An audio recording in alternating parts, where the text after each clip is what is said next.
Hey folks, it's Ducks this week again. We got head coach Bill Zaniboni on my left, your right, and in the middle Sherman Mowery from Kentwood, Michigan, a third-year member of the Ducks. Welcome, guys. Thanks, Jim. Thank you. The Ducks are heading into another big game in Rapids Friday night. It'll be the start of a 5 games and 6 day stretch, but you're going into a pretty hot coach. 5 straight wins. Yep. And the guy in the middle here is one of your hot shooters. Yeah, I mean, the month of December has been good for us. I thought we had a hard month of November there, and tough schedule. Yeah. But I thought we started to take some strides to get forward, and start climbing that mountain, come into the second half of the year. So, I think things are starting to click. Guys are getting a little more confident.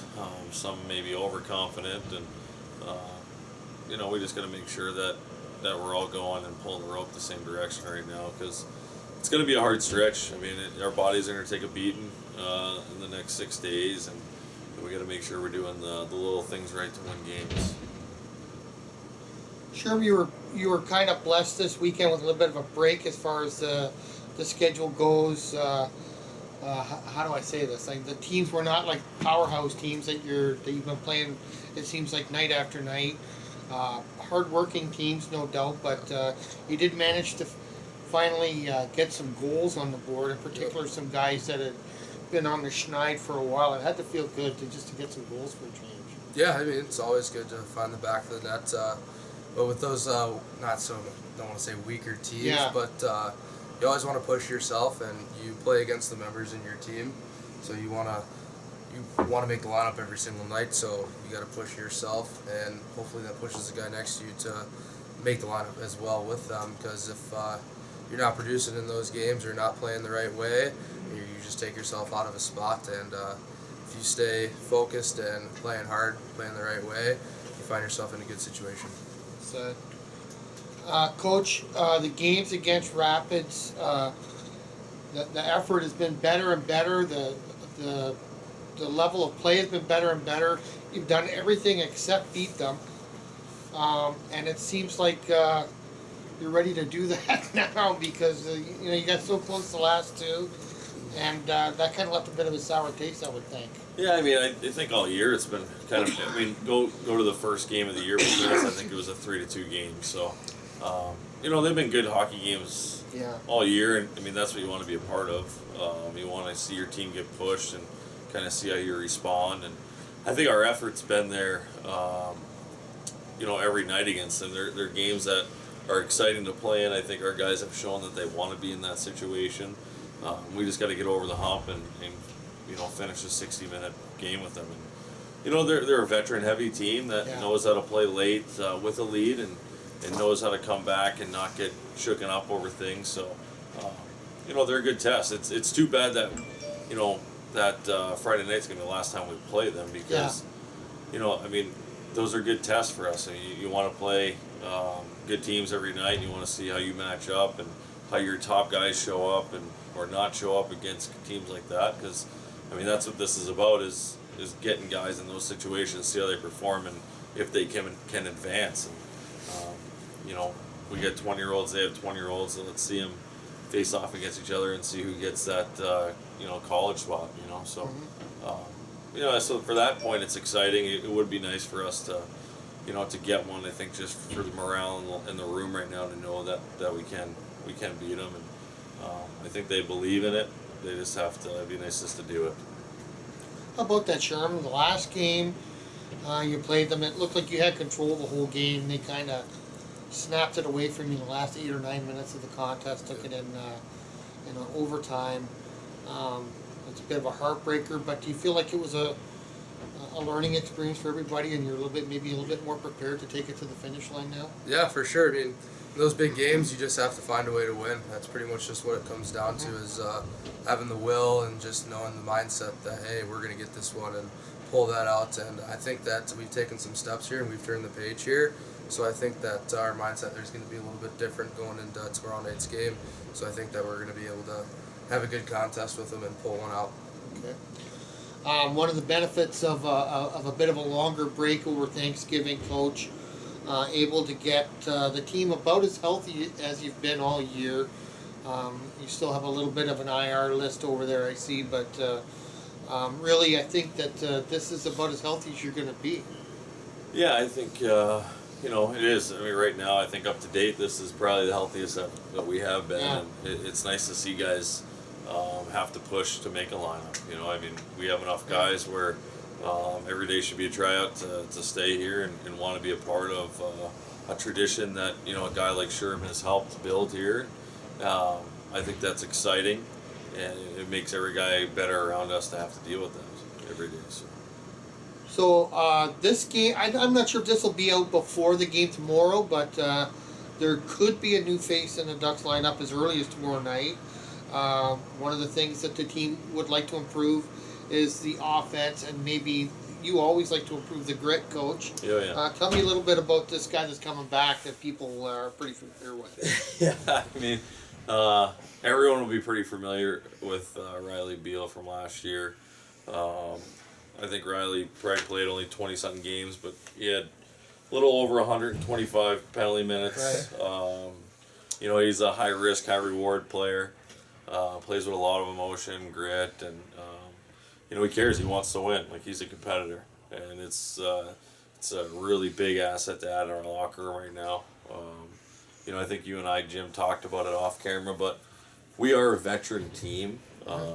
Right. But we don't have a lot of veterans that have come from winning programs and understanding what it takes to win games, especially late in the year. When everyone's on the move. So getting a guy like Bealsy back is going to help. It's going to strengthen our lineup. It's going to make it tougher to compete to get in. And this will be the first time that Sean Teskey's seen the River Kings this year as well. So Good point. we're excited to see. If we can get these guys on the same page within the next 8 hours, 9 hours. And I think, those guys hold themselves pretty accountable that I think they'll do a good job, and we're excited to see. This is a bit of an unusually grueling stretch with 5 games in 6 days. I'm sure that Saturday will be pretty much a take it easy day just to prepare for a big showcase tournament ahead of you. How do you pace yourself in something like this, or can you? Because really, all 5 games are really vital. Yeah, I mean, for us, right, with the position that we're in, every point is huge for us. So, no, I mean, we're just going to take it one period at a time, one game at a time, and control what we can control in front of us. I think that's the best way to do it. We've been, last weekend we played 3-3. We rotated our lineup. We kept guys fresh. And I think our veterans and our staff communicate well enough where we know when to push and when not to push. So, right now our main focus is Friday Night Rapids, and we'll see what happens, moving forward into the showcase. Here's the thing I was thinking about, Sherm. When you get to this level of play, you get sort of accustomed to the 7 p.m. game time, or 8 p.m. or whatever, nighttime game. You prepare in the afternoon, you get ready. You go into the showcase, and you have a really late night game followed by an early morning game. You've been through that a little bit before in other showcase tournaments, but is it different when you get on the ice at 10:30 in the morning? I mean, how is it different than a regular? Like, you prepare differently, or what does it feel like? I mean, it is a little early of a morning, but I'm glad that I'm in the early morning workout group. So Yeah. my workout group starts at 6:15. So me and Christian Vella are always up pretty early, getting there. But it feels a little bit different. Yeah, it does. But you pretty much just have to have the same mindset of, we got to go out there and we got to do our jobs. Okay. Does fatigue come into play at all in something like this? It can, but that's why you have to treat your body the right way. Make sure you're drinking a lot of water, eating the right things, and getting up in the morning and maybe going for a light run. I mean, we do that as a team, so it keeps our legs loose and it keeps us fresh. And I suppose from your point of view, Coach, you want to sort of get as many guys in as you can for conserving energy and stuff, but also for scouts to get a look at everybody too. Yeah, absolutely. I mean, we want guys to get seen. We want to keep our lineup fresh. It does no good to keep guys going and put them at risk for injury right now. every win's key. I understand that, but I think the big thing is to manage the group the right way, so you can win late in the year. All right. And I think that's something that we really try to focus on here the last couple of years, and how we prepare and how we look forward into our schedule and our travel. But yeah, I mean, we want to win. We expect no matter who we put in our lineup to help us win, and I mean that's our mindset moving forward for this week for sure. All right, and Sherman, one last thing. I want to talk a little bit of Flipadelfia, game invented by Coach and brought here by Coach. I believe his team, him and Wyatt, are undefeated. Yep. Can they be beat? I haven't played them yet, so I don't have a partner. But I know that they're going to be beat. It's going to happen. By you? Well, most likely. Most likely. Flipadelfia fans is a game Coach invented. It's a two-person game. Him and Wyatt Nielsen are undefeated. It's a game where you flip the puck across the width of the ice, and it has to hit the ice and then hit the boards.